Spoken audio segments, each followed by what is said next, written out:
Une vague d'indignation. Jusqu'au plus haut niveau, l'affaire Naomi choque et interroge. Comment l'appel d'une jeune mère de famille mourante a-t-il pu être ignoré? La justice s'est emparée aujourd'hui du dossier. Une enquête pour non-assistance à personne en péril a été ouverte.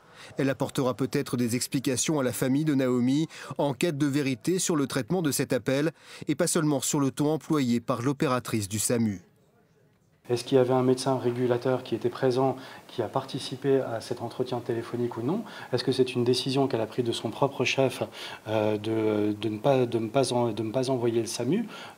Pourquoi le médecin régulateur, s'il n'y en avait pas, pourquoi il n'y en avait pas? Voilà, donc il y a de nombreuses interrogations qui restent en suspens.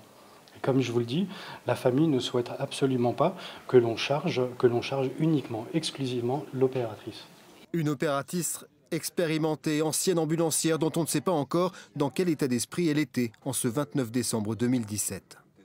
Est-ce qu'elle n'était pas en fin de service?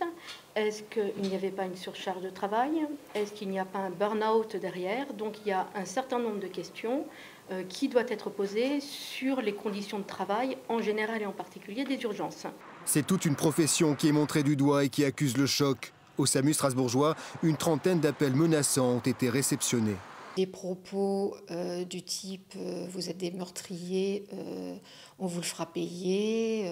Très concrètement, les agents viennent travailler, comme ils nous le disent, avec la peur au ventre.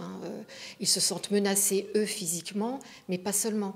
Ça englobe également leur famille. Ils ont peur de ça, des représailles qu'ils peuvent avoir, mais aussi la peur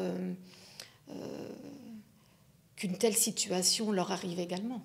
Les syndicats demandent des mesures de protection des agents et des équipes de secours, la mise en place d'une cellule de soutien psychologique également. L'opératrice a été suspendue en milieu de journée à titre conservatoire.